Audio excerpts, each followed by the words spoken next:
Okay. So really what I want to talk to tonight about is acceptance. We'll hit a little bit of motivating and finding adversity, and I hope like you can take this for yourself, but also hope you can take it for your loved one and give it to them too if you find some value in it. Sorry, let me get rid of this reminder.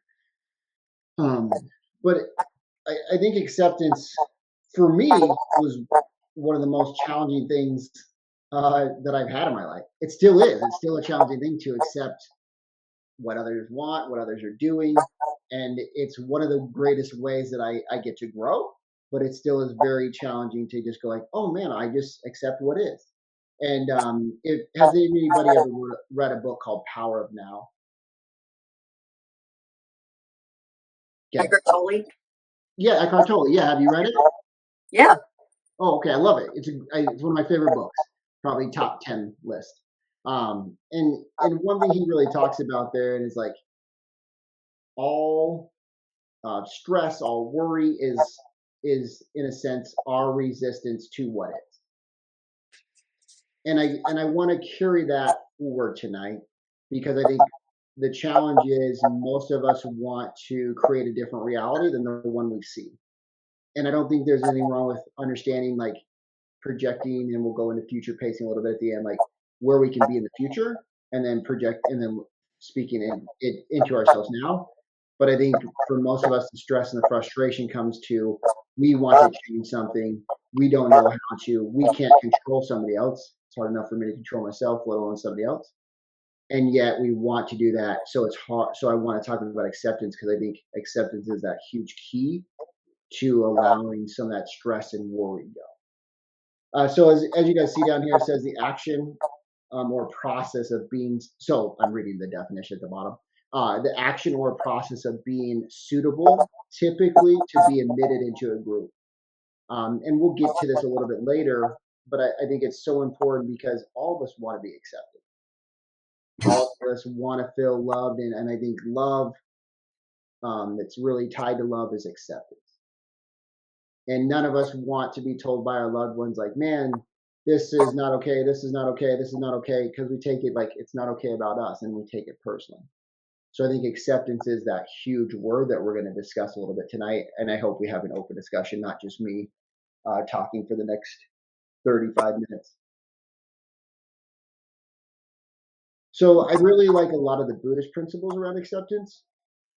And I think, again, part of that Eckhart Tolle semi quote that I gave you, paraphrase of this quote, is we want to get rid of the feelings that we don't feel okay with, or we want to change somebody because we don't accept them. Um, the question is, how do we allow some of the pain to exist? Because do you guys all are you guys all okay with feeling pain, or does it become challenging that you just want to get rid of the pain for you or for your loved one?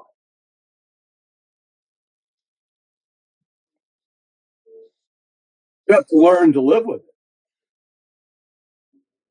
Yeah. I wouldn't mind the pain, and it's not a physical pain, obviously. It's just a mental and emotional pain. I'd like it to subside somewhat. Um, Sometimes it does. Sometimes it gets worse, but it's uncomfortable. I can't say that it's not. So yeah, I'd love it to subside a little bit. Do you mind if I ask? Do you tend to like try to push it away, try to get rid of it, or do you just kind of like accept it and sit with it? Um, I try. Well, unfortunately, in times I try to avoid it, Okay. and then other times I just try to escape it. And and yeah, sometimes I just accept it, but reluctantly.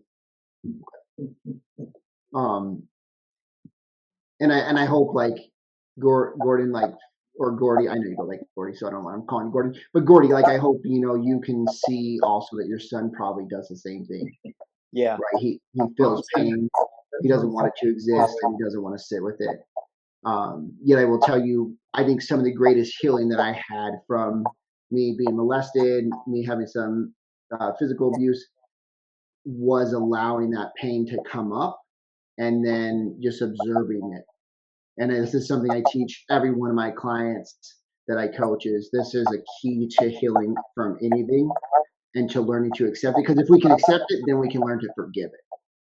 But if we don't accept it, because that means we're fighting it, so we're building resistance to it. And if whatever we resist must persist. So we fight it in our mind, it'll keep coming back up in our mind because we're having now a fight in our own mind. And I think it's you said like it's a mental thing, not a physical thing. And I will say, I believe in my own life that the physical is bad, but the mental is worse. Because the physical you'll heal from, but if we don't allow us to observe and feel it and to understand what we're getting from it or what it's doing to us, the mental can stay around for much longer than a broken leg. Yeah, I'd agree with that. So, and just going with the 4 bullet points, do you guys feel like you allow the pain to exist? You know, you don't run from the negative feelings, you sit with it and observe it pretty well? One of the Yeah. things that I've come to learn is, and I actually found this in the scriptures, I don't know where it was, but agree with thine adversary. And your adversary can be pain, could be a myriad of many things. And then lest we offend. And as I've done that, whether it's been for relationship, situational, I just try to remember that little bit because it helps me to just go through these 4 principles that you're showing. I love that. Okay. But I love that. I agree with thy adversary. I think though the let the negative like allow the pain or allow the negative feelings, sit with it and observe, because we all get something from, and not, I'm not saying a positive get something, but we all get something from these feelings. And this is a huge way to build acceptance into our life. You can't do anything about it. That is true. But do you, Jeb? So you can't do anything about it. I agree with that because it's already done, and we're going to get there. So what do you do though to, like, I'm sure you've had stuff in your life where you go like, man, I wish it wouldn't have happened that way. How do you get yourself to the point where you're not fighting it and you're accepting Done. I'm sorry. Done. I mean, whatever the, you know, whether you're talking about, you know, our son or, you know, anything else that goes wrong. I mean, you know, you can't undo that. It was something outside. In many cases, it's not a mistake that you directly made. I mean, maybe you can track it back to something you did, you know, in the past, but you know, by and large, I mean, stuff happens, and you have to, you know, there's nothing you can do about it. You've got to kind of move on. What happens? What do you do next? Focus on what do you do next, as opposed to wallowing in the past. I love that. What do you do next? That's a good question to ask yourself. What do you do next? You are here. Yeah. And you know, and one of the things that you've helped us with, you know, when we get, you know, faced with, you know, a call from our son is, you know, like, all right, well, what are you going to do?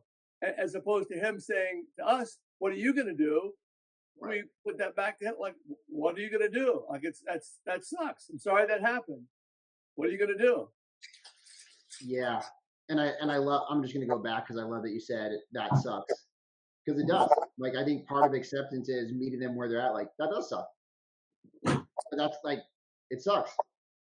You guys, I'm sure all of us on this video call has had stuff that happens in life where we go like, that sucks. Yet we all have to figure our own way out of it, because I'm going to go back to what you guys said earlier about your kids or your adult children is ownership. Because at some point, like, that sucks. Now, what are you going to do? Right? You have to let them figure out the solution and let them take ownership.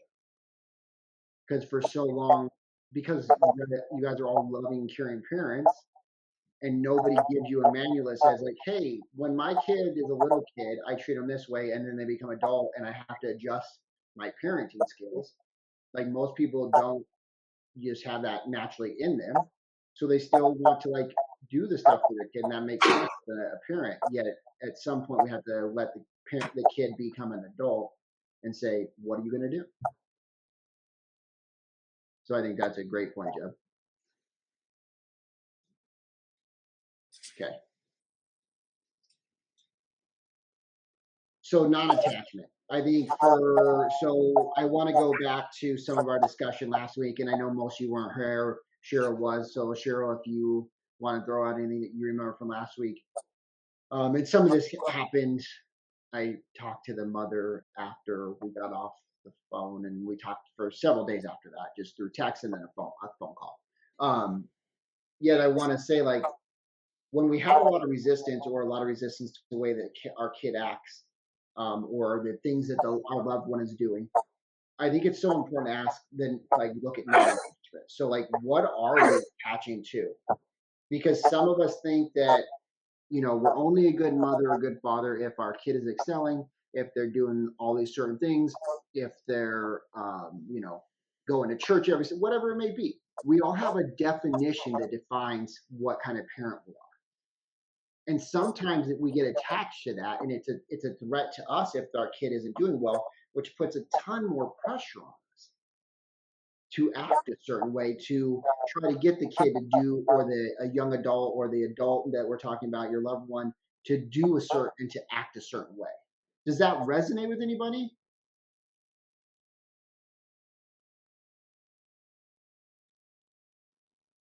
I'll take the silence as a no. That doesn't resonate.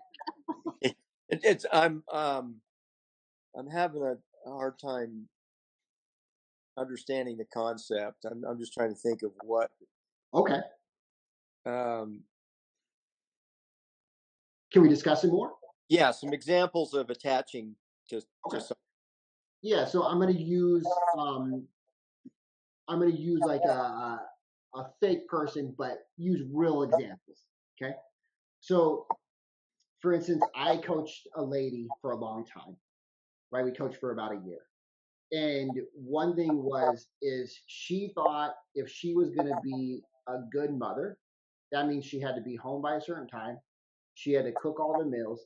She had to like be there for the kids every night at bedtime. And she was starting a career, and she was not able to do all those things, right? But she attached herself to a certain way, like she defined what a good mother was from her mother.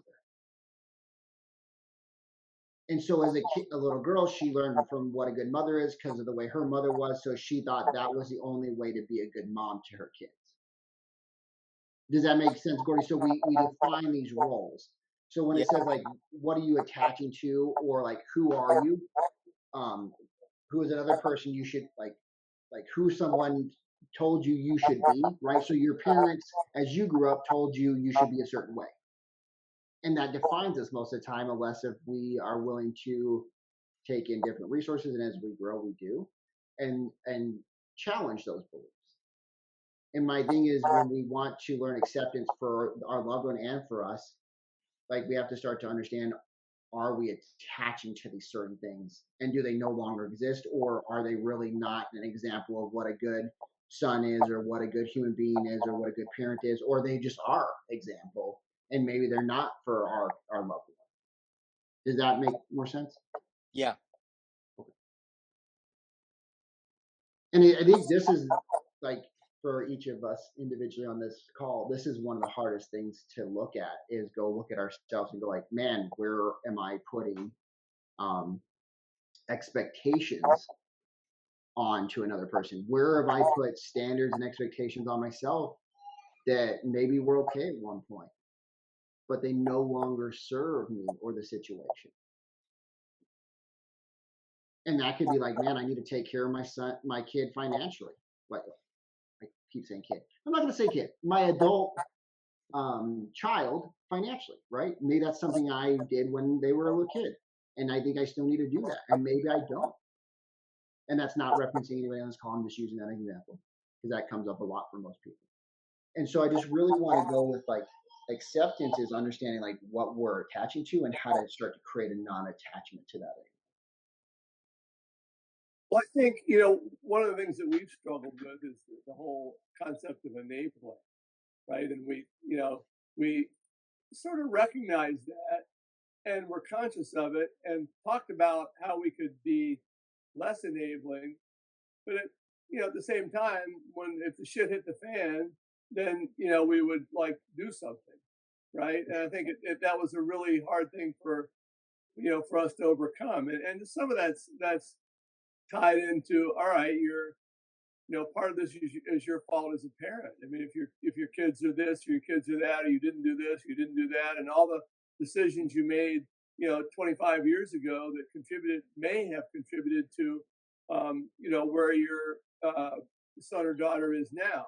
But the reality is that, once you get, I don't know, maybe to 16 or 17 years old or something, I mean, you are where you are, and it this is the stuff that happened to you prior in your life impacted you, but you as a person at that age, you start to have to take some of that on for yourself, right? Because everyone has baggage, everyone. And so, as a parent looking back on that, that's hard, but you have to recognize that you can't take responsibility for stuff that your kid did or didn't become or did or didn't do or those sorts of things. But that's hard, and we all fight that.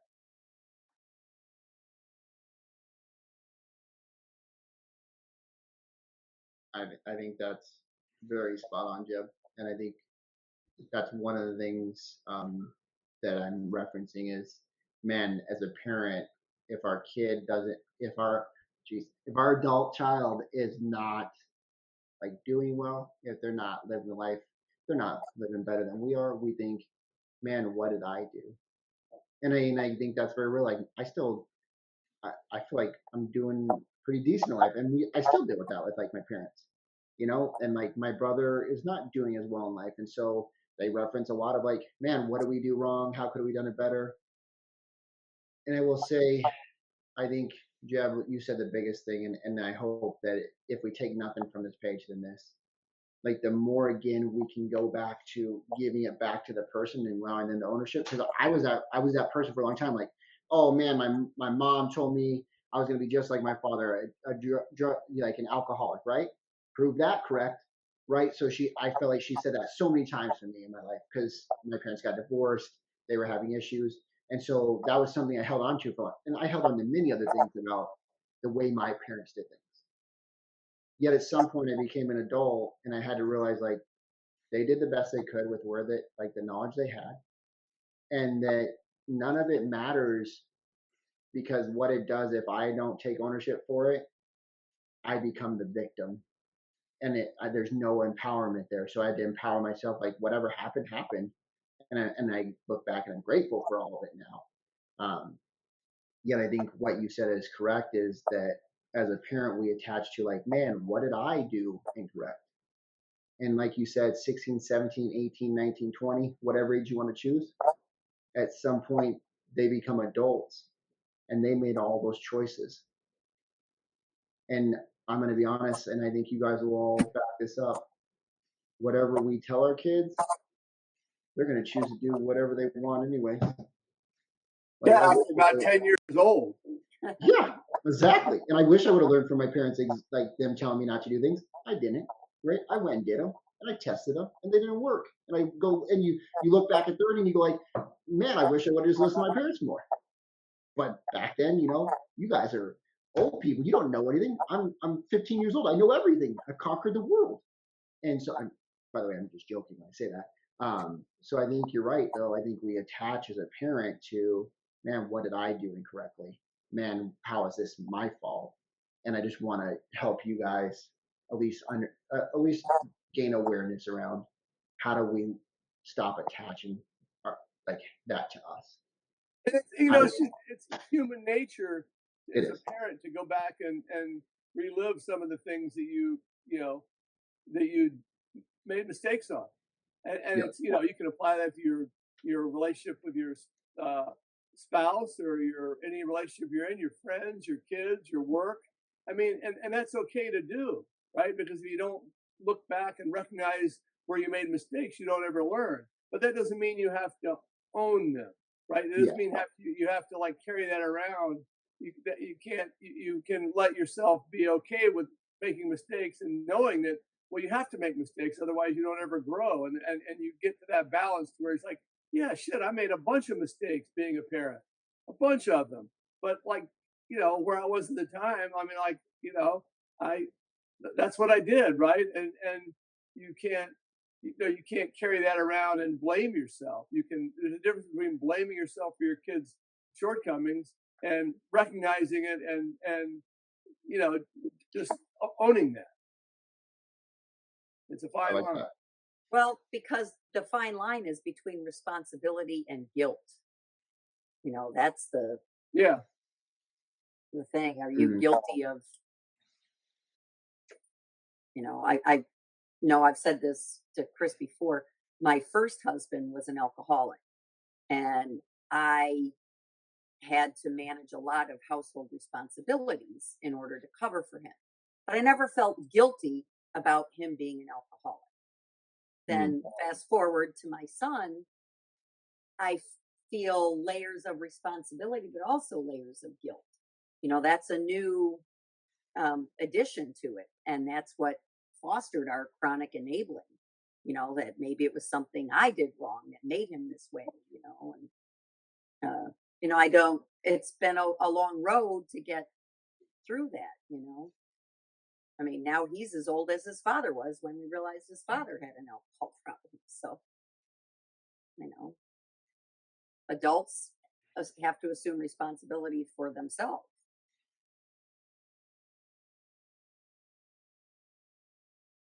Guilt. I thought that was that was a lot of wisdom and a profound statement. Guilt or like ownership. I think you're right. I think a lot of it, or not. Some of it comes from love. Some of it comes from guilt. Some of it comes from both. But guilt, I think that's a profound statement that we put on ourselves.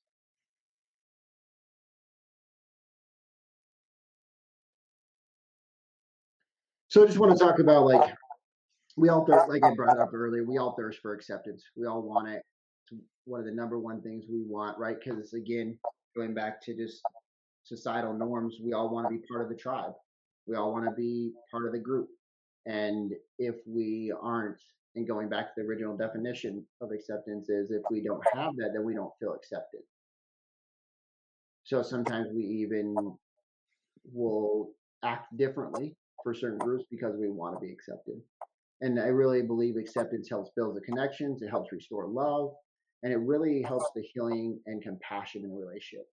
So the more we can look at our loved one and learn to accept them for their weaknesses, for their strengths, for their progress, for their slide backs, I believe there's a lot of healing in that.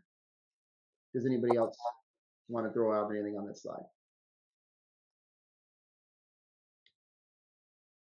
Moving on. Okay. So I think just the important things are when you want change or you want to deny what's happening, right? Like we talked about that. Like these are like the opposite. Remind yourself of what's happened in the past. Allow yourself to feel, and then communicate with students. I think that's a challenging thing that most of us feel, especially when we're dealing with our adult children. Most of us are worried about triggering them, but I think it's so important to start that communication and starting to have them accept it the way you feel just as much as you all want to accept the way they feel. And I think that's such an important part for that communication lane to open up is to start to understand how each other feels and be okay with lightly triggering them, if I'm going to be honest, because they need to have a little bit of pressure to realize like, hey, when that happens, I don't go back out and use, and that's okay. I learned how to deal with it. I have a question before you go Yeah. further. Yeah, for sure. When my daughter called me she was calling and venting and just letting out her frustrations. And I was just sitting there listening. When she says, "What do you have any suggestions for me?"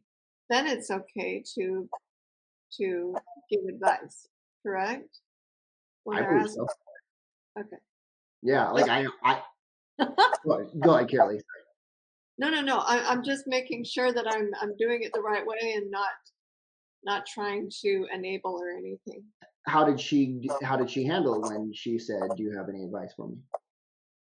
She goes, "Oh, okay, yeah." And then a few days later, I texted a few other maybe ideas to help with situations. But beyond that, I just kind of, she'll ultimately do what she's going to do. So, Yeah, for sure. Yeah, I think when somebody asks for advice, I think you give them what they ask for, with love and compassion. Um, I think that's a great way, though. Or sometimes you can even ask them, like, "Hey, um, do you want me just to listen, or are you looking for suggestions?" Like I always do that with my wife. Like, "Hey, do you want me just to listen right now, or do you want help solving the problem?" And that kind of question helps them make a decision because sometimes we just want to be heard, we want to be accepted, we want to be listened to, and then other times we're like, "No, I need help solving this." Okay, then let's talk through it. I'm sure between what you feel and what I feel, we can come up with a solution. So I was just saying, we just switched to the other topic of tonight. And so to me, I want to make sure that we all continue to have that courage to face the adversity, even if it's having those courageous conversations with our loved ones, because it's so important for their growth and for ours. So I think adversity is all, like, if we have a disagreement with somebody, if there's some misfortune that happens, like understanding our part, as we've already talked about, seeking to learn from those lessons. And I think this is what Jeb was referencing a little bit ago, even. And then having faith and being like courageously facing the adversity. Because I think it's sometimes we can think like, man, our loved one is acting out. I'm just gonna like hide from it or stay away from it. And I think there's always a time that's appropriate to have a conversation or not. And you can always reschedule a time to have that conversation if they're really escalated. Yet I think the courageous thing to have and face it is an important part of the equation and part of the healing for the loved one Well, and for yourself. one of the things that we learned last year that was, that if when he called and he was just going to rant and go on, it's like, okay, I'm not going to talk to you now. Like, if you want to have a conversation, and we can have a reasonable conversation, and you can ask my opinion, or you can tell me what's going on. But like, this isn't productive for either one of us, so I'm going to hang up now. Yeah. And it was that was difficult, but it worked. And I'm assuming it, and I'm going to ask you, it took courage to say, "Hey, we're just not going to talk right now." Yes. Yeah. Well, I mean, it was like, because like it's in one way you're like slamming the door in his face, but in the other way it's like, no, there's boundaries, and in any relationship there has to be boundaries, right? Yeah. And if you're not able to set boundaries, then you're not going to have a very good relationship. You're just going to get abused. Yeah. And this is really more for Cheryl. She's not there though, right? Yeah, she's wanted to take another call from our other son, but Okay. yeah, I mean that was a lot harder for her to do than it was for me to do. But And she it, got and good. it, She accepted. She got good at it, and he learned. what did he do? He learned. Like, I can't talk to you like that anymore. Yep. Because we all learn from patterns. And a baby cries when they need something, and the adult child thinks if they keep crying, they'll just get the same thing. And you're right, like without boundaries, it's an abusive relationship. it's a crappy relationship. So I love that input. I think it's a huge thing to be able to take a step back and realize like you don't have to be there for everything and you don't have to subject yourself to everything. You'll be okay. Yeah. Thanks, Jeff. That was great input. So motivation. So really, like, how do we start to look and how do we start to set up new parameters for our loved one and for ourselves? How do we see where they're at and where like they want to be? Because I think we can look at where we want them to be, but where do they want to be? And then how do we help them feel frustrated? And we may to feel frustrated is okay, right? Like if we go back to the acceptance thing, like we must feel it's okay to sit in it and own it. But seeking frustration is so important, and it's what most of us, especially when we use drugs, we don't learn how to do. We just run from it or we numb it. And so when we want them to be more motivated, if we understand where they're at and where they want to be, if we can help them understand frustration as part of the journey, it goes a long way in helping them stay more motivated. And really, we want to help them avoid discouragement, where they're just now depressed and sitting in woe is me. But we want to help them understand frustration is a way of showing that they're growing and they're putting in change. Does anybody have any thoughts on motivation?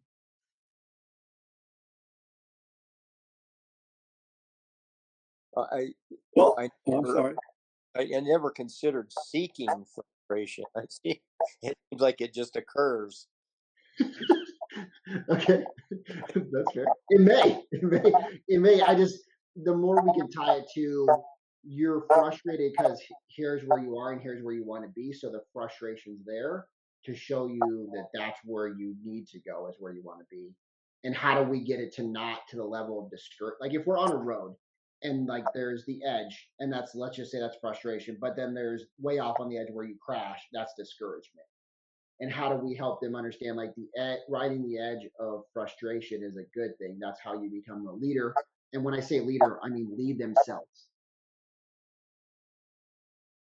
because that's what a good leader does is they set up a parameter. And if we want to be good leaders to our adult children, like here's where you are, here's where you want to be, here's the gap where the growth is, and then helping that frustration be set in to help them see that as an opportunity to refine themselves and grow.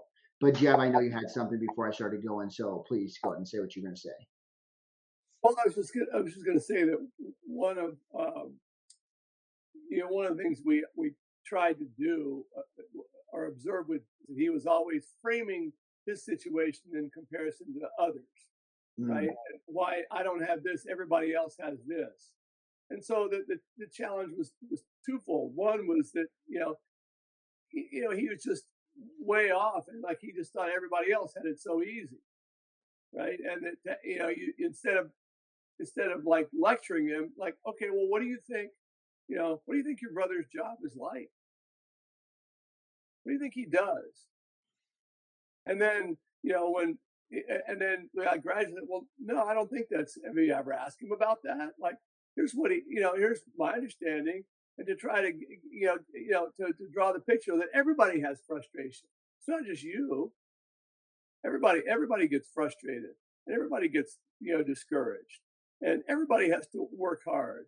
And it's not just that like you're thrown into this, this pile of this mess, and then everybody else has it easy. And that was one of the huge challenges that that, and it's a sense of entitlement, but you can't just come out and say it's a sense of entitlement. You have to, I don't know, try and get there and like, I don't know, you can lead a dog to water, but you can't teach him how to drink, or you can, whatever, however you want to describe that. But he's finally beginning to catch on to that. It just took a while. That and that he's recognizing that okay, you got to work at this stuff. Long way to Yeah, go. and I think I want to go with back to discouragement. it's so easy for us to look at other people's success, especially when, there's a lot of people coming out of addiction and feeling like, man, so many people are farther ahead, which is true in a lot of times. Man, like so many other people have a happy family, kid, whatever it may be, a house, job, career. And what we do is most of us think like, all right, I want that. They have it. Grass is always greener. So it's got to be, they had to figure out an easy way to do it. And then we build in this discouragement because we instantly go like, they have, I don't, man. And then we get to work and we're like, wow, this is going to be so much harder than I ever thought. And discouragement sets in. And we want to do our best to help them avoid discouragement. And like Jeb said, without saying it to them, help them understand that it could be a sense of entitlement as well. Because entitlement and discouragement prevent motivation from happening. I appreciate the insights getting shared. This is this little group session allows us to just like get some perspective, right? And that you to think this through and sometimes you get caught up in your day and you get caught up in your life and you're balancing all these things and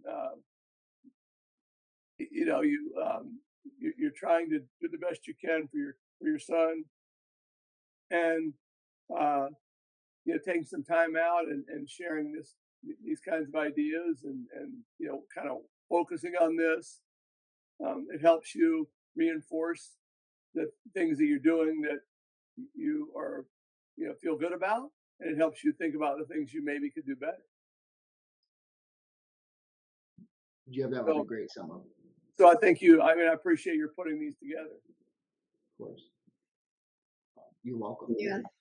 And I especially, being so far away, I haven't been able to make every one of these, but I do when I can. And I'm really grateful that they're posted so that I can watch the recordings of them. So thanks, Carolee. And I will say Jared just put up, I think, 2 or 3 courses that you guys can check out from a therapist, right? From a licensed therapist that he's giving the information away for free. So you guys can jump on there. It's underneath the family little side thing on Circle that you guys can use, the toolbar. That's the word I was looking for, toolbar on the side. So jump on those. These are all recorded if you guys ever miss one and you want to attend it.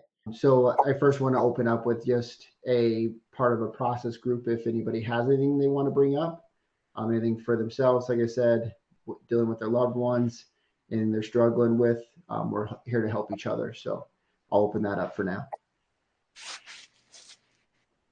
I just feel like we're progressing. Jeb, you didn't let me go over what we're talking about. No, I'm joking. I love it. Okay. Do you want to share more about that? The fewer phone calls we get needing us to take action, the better.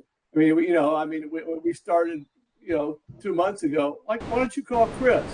And, that's working, right? And it's working pretty much exactly the way you said it would, was that, he would start to take ownership, right? And that, as long as we stuck our nose into it, he wasn't going to be incented to take ownership. And it's working, it's working out the way you suggested it would. Well, thank you, Jeb. And I'm coaching their son. And I just want to say, I want to give you guys credit. Like, it takes a lot of courage and learning new things to step back. I think that's very hard, especially as a parent where you want the best for your kid. So I appreciate that. Thank you for that feedback. Is there anything you guys would like to see change? It's happening. Change is happening. You can't expect it to manifest overnight. Yeah. Right. And it's slow progress. And, that's the key for us is that that he's buying into it, that he's accepting some of this. And, this is for the first time he's actually taking ownership of the stuff. Ownership is a big word. It's a huge word. I love that. And I think a lot of it is slow, and I know we all want it to go faster than it is. And, 2-3 months in, just beginning 30 months, like I want this to, I was thinking last week, I want it to be more rocket fuel, just let's shoot to the stars. Yet I find with a lot of clients that we have move really quickly, they tend to be a rocket ship and they shoot up in the sky and they explode and then they come right back down. So I found sometimes it can be more frustrating from the family side, but that slow progress, and sometimes it's hard to recognize, like, oh, this is working, but like then they're falling back here, or this is working, but this feels like this should grow faster. So I really appreciate that you're willing to look and recognize in the growth and the progress, because sometimes, like for myself, I can find that challenging to see. You said something to me in a text about 3 weeks ago that this looks a lot like me 8 years ago, or something to that effect. And like if in the next 8 years Dan can get like anywhere close to you, like that would be good. Thank you. I appreciate that. And I always want to represent that, right? Like I was like your son's daughters, right? I went through many of the same struggles. We're not identical, but I'm saying that most of the things that they're going through, like I see how far they can come because I see how far I've come, and I see so many other people that we work with and how far they've come from 2, 3, 4 years even. Like a lot of the people I coach, we end up becoming friends, and there's just a few people that I could think off the top. I'm not going to use their name because I don't have their, they haven't allowed me to say their names. And but yeah, you're right, it's not. But it's just amazing to watch them like get full-time jobs, really excel, find healthy relationships. Some of them have babies, some of them run their own businesses, and it's just amazing to see that growth. And I know it, like, and I mean this nicely to them or to me, like none of us are exceptional in the sense of like all of us can do it. We're all capable of doing it. And I think that's the thing that we can help remind our loved ones is and remind ourselves, like they're capable. And if we can help put that ownership, as you used, on them, it helps them accept that more and realize they're capable. Because some of us, me, didn't realize I was capable at one point. There are challenges. Progress is slow. There's ups and downs, but we're still hopeful for the best. Okay. Has anything changed since, the last time we really talked about it? Pardon me? Progress. I know you said progress is slow, so I'm assuming there has been some change since the last time we talked about it. Is that correct? Yeah, it seems like, there's a couple of steps forward, sometimes a couple of steps back. But I would say right now, progress is really just really slow. So I'm looking for any little small steps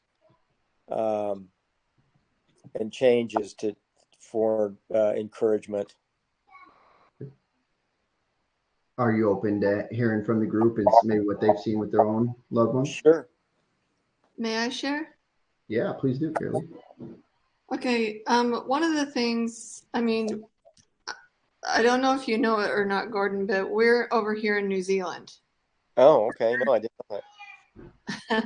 We're serving a mission, and our daughter is in the program, and we were very nervous about being on the other side of the world when she's doing what she is doing to get herself better, but it has been slow.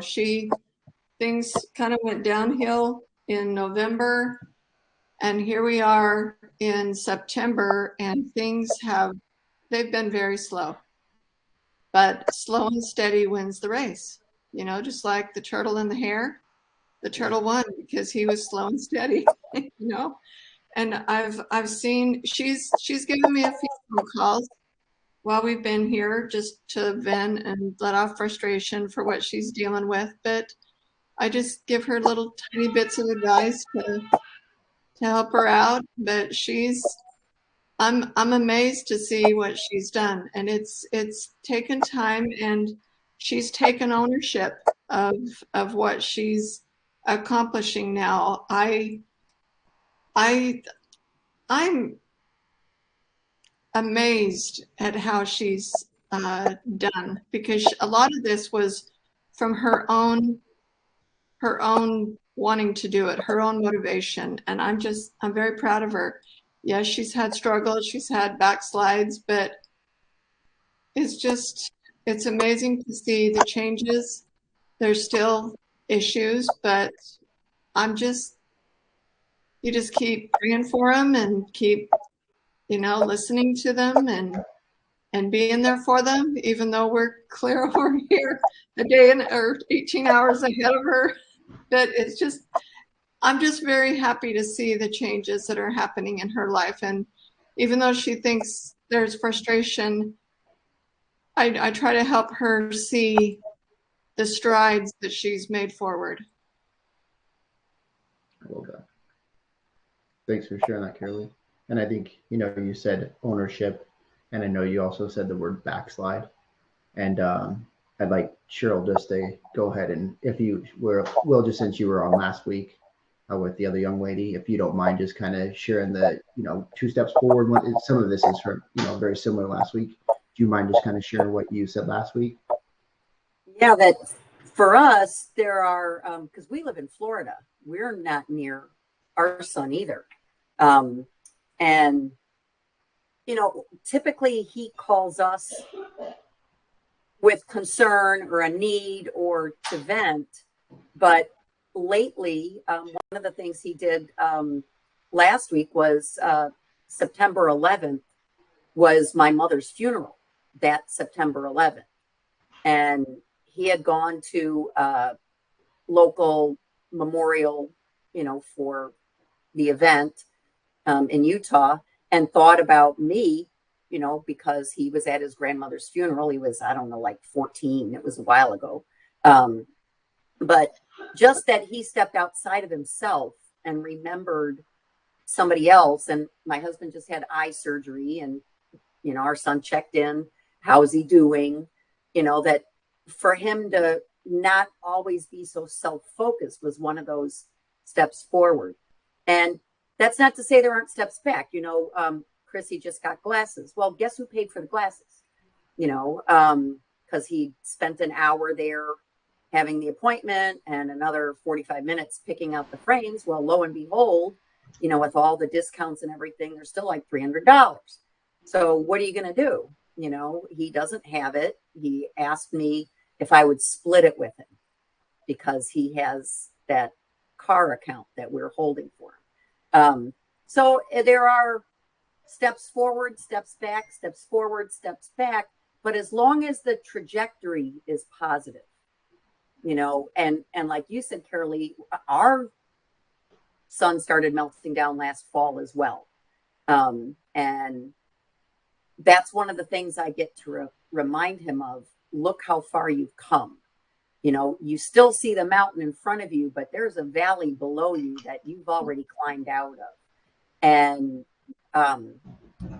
if all goes well, with his stability, and, because we've got young children, grandkids that, we, sort of filter what their uncle can say or do, but we'd like to bring him to Florida for Christmas this year.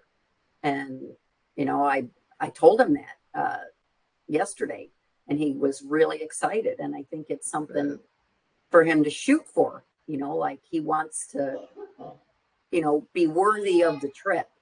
So. And I actually think we may not have a problem with getting him to go back. Yeah, that was our fear. What if he's stuck here? Doesn't want to leave.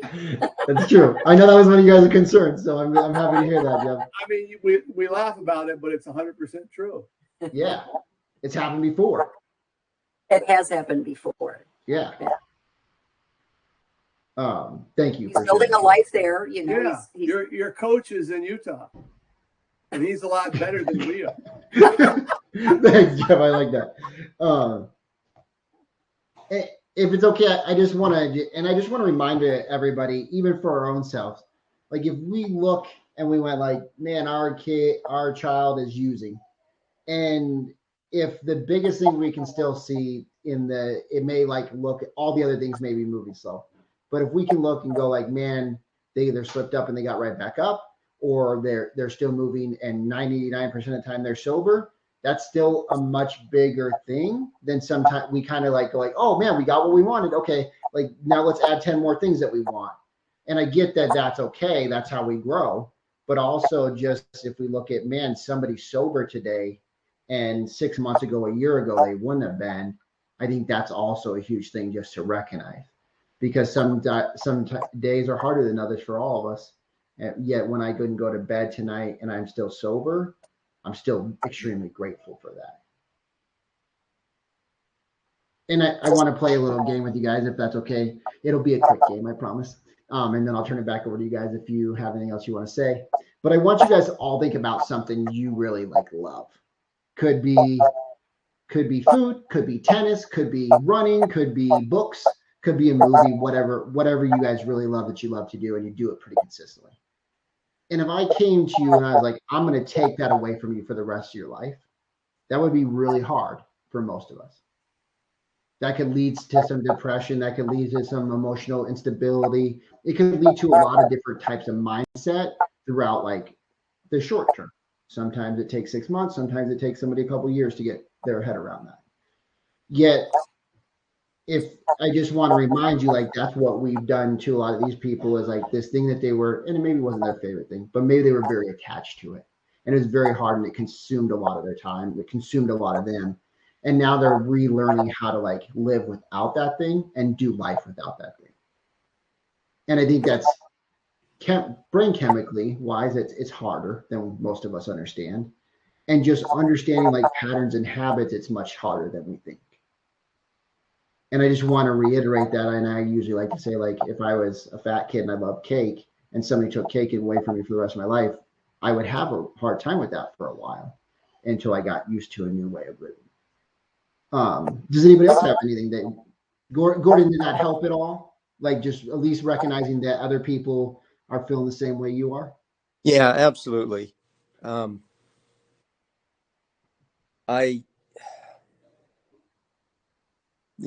still just trying to be very patient and understanding and giving my son plenty of space. And I do see some good things, and I appreciate that others have seen, a slide, if you will, in their loved one's behavior, and then a comeback. That's encouraging to know, and I'll look for that in my loved one.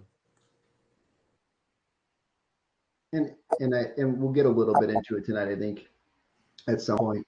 I think it's so, for most of us, I think it's really challenging to not see our loved one and think like, oh man, this has happened in the past, or oh man, are they just going to go back to the old way?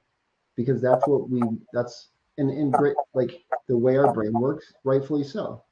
Like our brain wants to keep us safe, wants to protect us, uses old things to reference the future, so we stay away from those things. Because if our dad was in the forest and he got killed by a bear, like I would want to stay away from the bear. So it makes sense that we would reference those things.